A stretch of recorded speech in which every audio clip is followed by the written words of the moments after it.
अपना पुत्र अगर 2 रोटी लेकर के आए, मुस्कुरा करके, माँ कैसी हो, इससे बढ़ करके रुपया पैसा और सुविधा नहीं होती। प्यार, प्यार कौन देगा? तुम बच्चे थे, तुम्हें अनाथ आश्रम में भेज जाती, जा करके पैसा जमा कर देती, तेरा हालत क्या होता? आज जब माँ की सेवा का अवसर आया, ये जवान जवान लोग VIP बनते हैं। ये धर्म है, धर्म निश्चित अपना प्रभाव दिखा कर रहता है। तो अधर्म करोगे तो दंड मिले। सबसे पहली बात समझ लो, माँ, जिसके माँ हो और कोई देवी देवता पूजने की जरूरत नहीं, पूजो तो तुम्हारे भाग्य की बात है, लेकिन सबसे बड़ी देवी माँ है, सबसे बड़ी पूजा माँ है। अगर अपनी माँ की सेवा कर ली तो भगवान को प्रसन्न कर लिया। मान जाओ हमारी बात, जहां तक हमारी आवाज पहुंचती हो, अगर तुम्हारी माँ हो तो चूकना मत। माँ का आशीर्वाद ले लो, विश्व ब्रह्मांड में कभी परास्त नहीं होगे। माँ महामहिम गुरु है।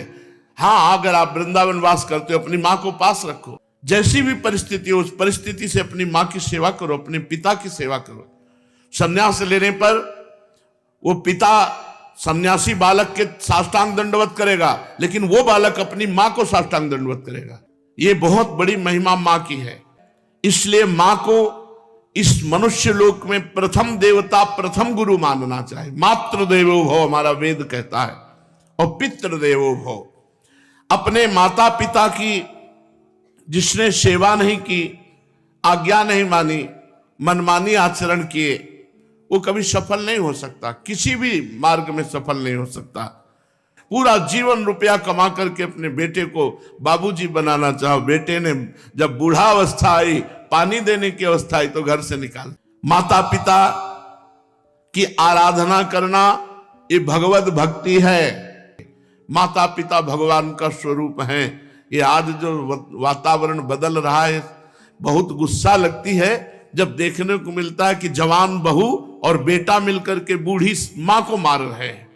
वो बेचारी उठ नहीं सकती, वो हिल नहीं सकती। अंतिम समय तक या तो जलोगे ऐसी जगह जहां बचाने वाला कोई नहीं होगा, या सड़ोगे।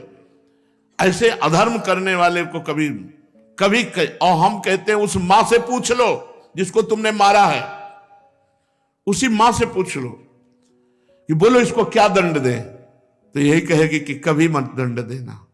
वो पिटते हुए भी यही कहेगी कि तू सुरक्षित रहे, तू सुरक्षित रहे।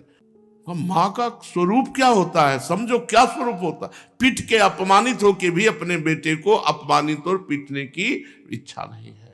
ऐसी वात्सल्यमयी मां को, ऐसे पिता को जो मेहनत करके कमाते अपने बच्चे का पोषण किया और वो जवान हुए, डंडों से मारते हैं घर के बाहर। अरे राधा राधा, ऐसे दृश्य देखने को मिलते हैं ना। ये खा खा करके सब जवान हुए हो, और अब माता पिता की सेवा का अवसर आया तो मुंह चुराए घूमते हो।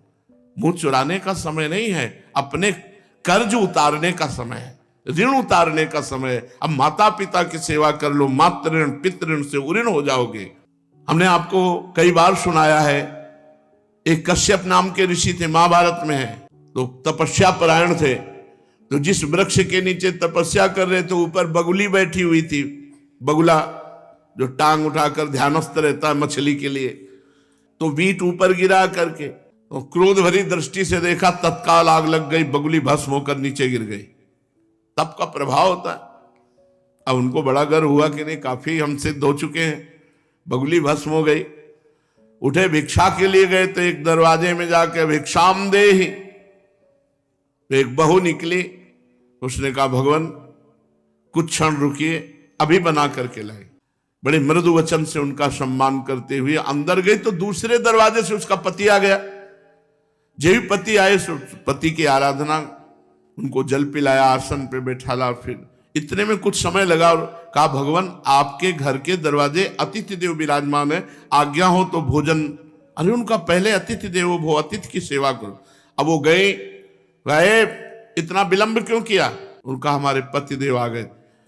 तू मुझे समझते नहीं है, इतना विलंब क्यों किया? बोले महाराज जानती हूं उस वृक्ष की बगुली नहीं हूं कि तुम्हारी आंख टेढ़ी करने से भस्म हो जाऊंगी। और उनके होश उड़ गए कि ये बात तो केवल हम जानते, दूसरा कोई जानता ही। तो उनका तुम कैसे जाने? बोले मैं अपने पति सेवा के प्रताप से पतिव्रता हूं, मुझे तीनों कालों का ज्ञान है, तुम्हें बिल्कुल ज्ञान नहीं, अभी तुम अज्ञानी हो, अपने को ऋषि भले समझते हो। कश्यप ऋषि नाम था उनका। जाओ, तुम्हें अगर ज्ञान प्राप्त करना है तो जाओ, वहां एक कसाई रहते हैं, वो तुम्हें ज्ञान प्रदान करेंगे। अब कोई संशय नहीं था, क्योंकि अलौकिक बात उनको पता है। पातिव्रत धर्म से वहां गए, जिस कसाई का परिचय बचाया था तो मांस बेच रहा था। कोई कहता 2 किलो तो 2 किलो, किलो तो एक, और ऊंट चल रहे थे। तो कहा कैसी गंदी जगह भेज दिया। चलने लगे तो कहा कश्यप ऋषि, पहला आश्चर्य हुआ कि ये तो नाम बता रहा है हमारा, हमने तो अभी कुछ बात भी नहीं की, वो अमुक गांव की पतिव्रता ने भेजा है। अब और आश्चर्य हुआ। कहा हाँ। बोले बस खड़े रहो, मैं अपना व्यापार कर लूं, बस अभी आपके साथ चलता हूं। खड़े रहे, थोड़ी देर में वो बेच के दुकान बंद करके कहा तो उनका पहले ये बताओ, इतना निंदनीय कार्य करते हो तुम? तो उनका मेरा जन्म हुआ है इसी कुल में, मैं हिंसा नहीं करता, मैं मांस लाता हूं और बेचता हूं और अपने परिवार का पोषण करता हूं, क्योंकि मैं ऐसे कुल में जन्मा हूं। तो उनका तुमको ये कैसे पता चल गया मेरा कश्यप नाम है? बोले आपका नहीं, आपके बाप का, आपके पुरखों तक का हमको पता है। और ये कैसे पता चला कि वो बहू ने आपको कहा है ऐसा? बोले मुझे तीनों काल का ज्ञान है, भूत भविष्य वर्तमान। बोले इतना निंदनीय कार्य करते हो और तीनों काल का? बोले हर समय नाम जप करता रहता हूं और अपने कुल के अनुसार व्यापार करता हूं, और मेरी प्रधान पूजा, चलो घर देखो। जब घर में गए तो श्वेत पलंग पर बूढ़े माता पिता सजाए देवता की तरह बैठे थे। जाके साष्टांग दंडवत की और कहा माँ आपके घर में अतिथि आए हैं, उनका अतिथि से मिलो और सेवा करो। उनका ये हमारे भगवान है, 8 पहर इनकी पूजा करता हूं, अपने माता पिता की, और अपने कुल के अनुसार आचरण करता हूं और निरंतर नाम जप करता हूं। उसके प्रताप से मुझे तीनों काल का ज्ञान है, भूत भविष्य वर्तमान। तुम अपनी माता पिता को छोड़ करके तपस्या के लिए निकले हो, और वो भी अंधे हैं तुम्हारे माता पिता, जो स्वयं पानी नहीं ले सकते। तुम्हें कभी न परम पद मिलेगा, न स्वर्ग मिलेगा, नरक मिलेगा तुम्हें। उसी समय वापस हो गए, और जब माता पिता का शरीर पूरा हुआ तब पुनः तपस्या में लगे। माता पिता भगवान का स्वरूप है। स्वयं प्रात काल उठी कै रघुनाथा, मातु पिता गुरु ना वही माथा। अपने माता, अपने पिता, अपने गुरुदेव के चरणों में स्वयं राम जी महाराज मस्तक रखते थे। प्रात काल उठ करके सबसे पहले अपने माता पिता की जो आज्ञा का उल्लंघन करते हैं उन्हें कभी सद्गति प्राप्त नहीं होती। अब ध्यान से सुनो, यदि माता पिता भगवान का नाम जब भगवान की भक्ति का विरोध करने वाले हो तो उनकी नहीं बात माननी चाहिए। यदि माता पिता भगवान की भक्ति का विरोध करने वाले हो तो नहीं माननी चाहिए। यदि माता पिता गंदी आज्ञा करे तो नहीं देना चाहिए। रोटी दाल खाओ, नहीं चाहे उपवास करके मर जाओ, तुम्हें मुर्गा बकरी नहीं देंगे आके, तुम्हें शराब नहीं पिलाएंगे आके। एक तरफ भक्ति का वर्णन किया, अब ये वर्णन किया उनके दुष्परिणाम। और अगर माता पिता गलत आज्ञा करते हैं तो नहीं, पानी पी के रहो, ऐसे रहो, शराब तुम्हें नहीं देंगे, मांस तुम्हें नहीं देंगे। क्यों गलत आदत बनाई?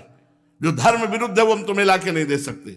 यदि माता पिता भक्ति विरोधी हो तो उनकी बात नहीं माननी चाहिए।